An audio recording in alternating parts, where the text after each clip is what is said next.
샬롬. 안데르센 동화 첫 번째. 눈의 여왕. 어느 날 악마는 세상을 어지럽힐 계획으로 이상한 거울을 하나 만들었습니다. 그 거울은 어떤 아름다운 것도 괴물로 보이게 하고 아무리 착한 마음도 삐뚤어지게 만들었죠. 악마는 거울을 가지고 여기저기를 돌아다니다가 문득 생각했습니다. 하늘나라에 있는 천사들은 어떻게 변하는지 보여줘야지. 악마는 거울을 손에 쥐고 하늘로 높이 날아 올라갔습니다. 그런데 그만 거울을 떨어뜨리고 말았죠. 세상으로 떨어진 거울은 산산조각이 나서 사람들의 눈과 가슴에 박혀 버렸습니다. 거울이 눈에 박힌 사람들은 모든 것을 나쁘게만 보고 가슴에 박힌 사람들은 마음이 얼음처럼 차갑게 변했죠. 악마는 깨진 거울 조각 때문에 혼란에 빠진 세상을 보며 재미있어 했습니다.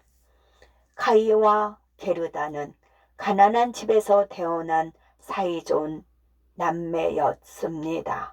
여름 내내 그들은 장미 덩굴 아래에서 소꿉장난을 하면서 즐겁게 놀았지요. 아야, 가슴에 뭔가가 박혔어. 어느 날 카이와 게르다가 장미 덩굴 아래에서 놀고 있는데 갑자기 카이가 비명을 질렀습니다. 아, 눈에도 뭔가 들어갔어. 게르다는 카이의 눈과 가슴을 주의 깊게 살펴보았지만 아무것도 없었습니다. 이젠 괜찮아. 한참을 눈과 가슴을 감싸고 괴로워하던 카이가 말했습니다. 그날 이후 카이는 심술 굽고 장난도 심해졌습니다.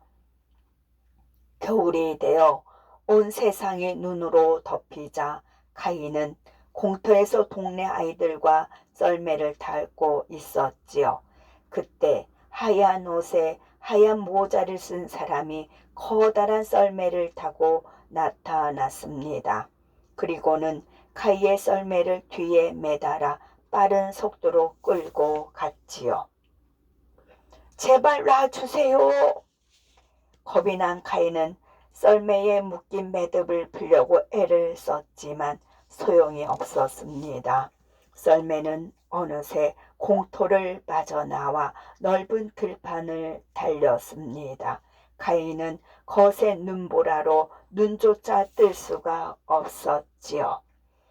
한참 만에 썰매가 멈추더니 하얀 옷을 입은 사람이 털옷과 모자를 벗으며 카이에게 다가왔습니다. 그 사람은 바로 눈의 여왕이었지요. 이젠 춥지 않을 거야. 추위와 두려움에 바들바들 떨고 있던 카이에게 눈의 여왕은 다가와 이마에 입맞춤을 해 주었습니다. 가족과 게르다에 대한 기억은 모두 지워버리거라. 여왕의 입맞춤에 카이는 자신이 누구인지도 까맣게 잊어버리고 눈의 여왕을 따라 여왕의 성에서 살게 되었습니다. 카이를 잃어버린 게르다는 카이를 찾기 위해 혼자서 배를 타고 강을 건넜습니다. 그리고 강 기슭에 있는 할머니에게 얼른 달려갔지요. 저 혹시 카이를 보셨나요? 나중에라도 이곳에 올 수 있으니 나와 함께 기다려보자. 할머니는 금빛으로 게르다의 머리를 빗겨 주었습니다. 그런데 그 빛으로 빗으면 빗을수록 게르다의 기억이 점점 희미해졌지요. 그 할머니는 요술 할머니였습니다. 외로워서 게르다의 기억을 지운 후 평생 함께 살고 싶었던 것이었지요. 하지만 게르다는 카이의 기억을 떠올려 또다시 길을 나섰습니다. 숲속을 헤매다가 지친 게르다가 바위에 앉아 잠시 쉬고 있을 때였지요. 준대 여기서 뭐하고 있니? 까마귀 한 마리가 날아와 말했습니다. 혹시 카이를 보았니? 얼마 전에 공주님과 결혼한 소년이 있는데 그 소년일지도 모르겠어. 공주님과 결혼한 소년? 공주님 앞에서는 모두 바보가 되는데 이상하게 그 소년은 또박또박 대답도 잘하고 똑똑했어. 카이가 분명해. 나를 궁전으로 안내해줘. 부탁이야. 게르다가 울면서 부탁하자 까마귀는 공주의 침실로 몰래 들어가는 방법을 가르쳐 주었습니다. 카이 일어나, 나야 게르다라고. 게르다는 공주의 곁에서 자고 있는 소년을 깨웠습니다. 하지만 그 소년은 카이가 아니었습니다. 게르다는 잠에서 깬 공주와 소년에게 용서를 빌며 사정 이야기를 했습니다. 우리가 도와줄게. 너무 슬퍼하지 마. 다음 날 공주는 게르다에게 순금으로 된 마차를 내주었지요. 게르다는 또다시 카이를 찾아 길을 떠났습니다. 게르다의 마차는 울창한 나무 숲속을 달렸죠. 저 황금 마차를 잡아라. 그런데 숲에서 그만 도둑들에게 잡히고 말았습니다. 이 꼬마를 잡아먹을까 아니면 노예로 쓸까? 아니야, 얘는 내 친구 할 거야. 도둑의 딸이 말했습니다.